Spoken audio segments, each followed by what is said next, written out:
Berikutnya kita akan menggambar bagaimana cara menggambar linear programming-nya. Nah, di sini kita sudah punya 3 constraint kan, constraint 1 dan constraint 2 dan constraint 3.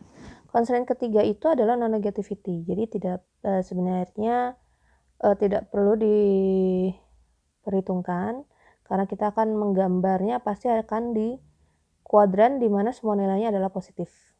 Ya, jadi yang akan kita lihat adalah constraint 1 dan 2. Jadi misalnya ketika kita membuat constraint 1, dia kan nilainya adalah 4T plus 3C, ya, lebih kecil sama dengan 240. Karena di sini adalah perpaduan antara variabel T dan variabel C, berarti kita harus membuat garisnya. Caranya mencari 2 titik. Titik pertama kita bisa dapatkan dengan cara misalnya T-nya sama dengan 0. Nanti di sini berarti 0T tambah 3C sama dengan 240. Berarti ini kan 3C sama dengan 240. Berarti C sama dengan 240 dibagi 3 akan menghasilkan 80. Jadi titik pertama adalah 0,80. Lalu titik yang kedua, itu kita andaikan C sama dengan 0. Berarti menjadi 4T ditambah 3 kali 0 sama dengan 240. Berarti ini sama dengan 4T sama dengan 240. Berarti T adalah 240, kita bagi dengan 4, yaitu dapat nilainya 60. Berarti titik ini adalah titik 60,0. Ya, selalu ingat, kan di mana-mana kita X, Y. Nah, X-nya ini di sini kita anggap itu sebagai T, yaitu adalah C. Oke. Kemudian kita akan mengambil juga titik untuk constraint yang kedua. 2T tambah 1C lebih kecil sama dengan 100.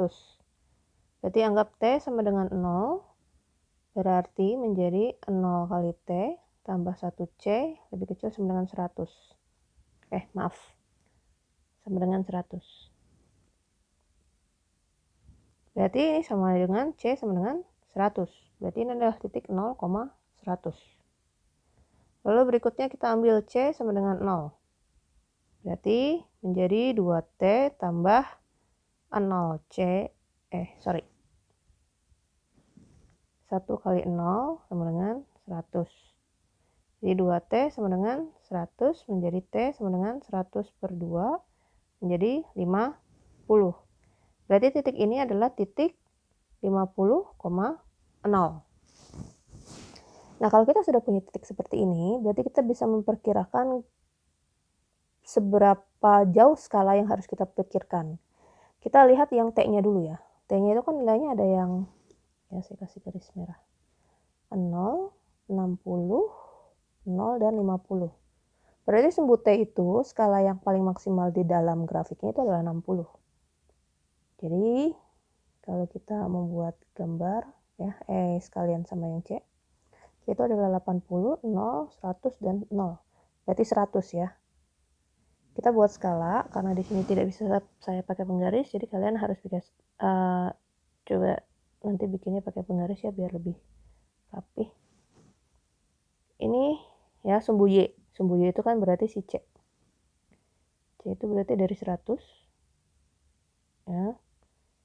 Misalnya ini 90, ini 80, 70, 60, 50, 40, 30, 20, 10, dan 0. Ya. Oke. Dan misalnya ini sumbu T atau sumbu X-nya. Ini adalah 0, 10. Saya ganti dulu. Biar skalanya sama. 10, 20, 30, 40, 50, 60. Ya sebenarnya cukup sampai sini karena kan si T-nya maksimal adalah 60. Nah, lalu kita masukkan sekarang gambarnya. Kita masuk ke garis yang pertama. Untuk constraint yang pertama yaitu 0,80 Kalau 0,80 itu berarti titiknya adalah 0,80, berarti di sini. Lalu titik kedua adalah 60,0. 60,0 berarti titiknya di sini. Nah, berarti kita akan tarik garis. Ya. Tarik garis. Nah, ini adalah untuk constraint yang pertama.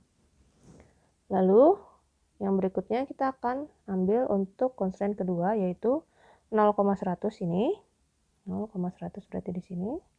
Lalu 50,0. 50,0 berarti di sini. Kita tarik garisnya juga sama. Nah, ini berarti untuk constraint yang kedua. Nah, perlu diingat di sini kita juga setelah membuat garis, berarti kita harus membuat yang namanya visible region. Nah, visible region itu melihat dari constraint-nya juga. Jadi misalnya yang constraint pertama, kita punya adalah 4T plus 3C lebih kecil sama dengan 240. Berarti dia punya arsiran ya, daerah arsiran itu berarti karena lebih kecil berarti itu di bawah atau di kiri. Ya, berarti daerah sini. Lalu kita punya yang constraint kedua yaitu 2T 2T tambah 1C lebih kecil sama dengan 100. Karena lebih kecil sama dengan berarti area arsirannya tuh sama di bawah atau di kiri. Ya. Nah, kalau sudah seperti ini, kita akan menganggap visible region adalah area yang terkena arsiran kedua-duanya. Jadi yang ketimpa dua-duanya. Nah, otomatis kalau dari gambar di sini, area visible region adalah area yang di sini. Ya, yang warna hijau ini. Yang terkena semuanya.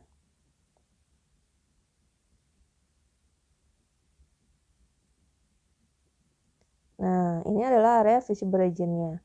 Kenapa nggak lewat dari ini, di sini, atau di sini? Ingat kita punya namanya constraint non-negativity. Berarti semua nilai T dan C harus lebih besar dari 0. Kalau kita melewati garis, ya, kalau di sini berarti kan jadi minus 10, di sini minus 20, padahal kan tidak. Apalagi tidak boleh kan, nggak boleh minus, ini juga minus 10.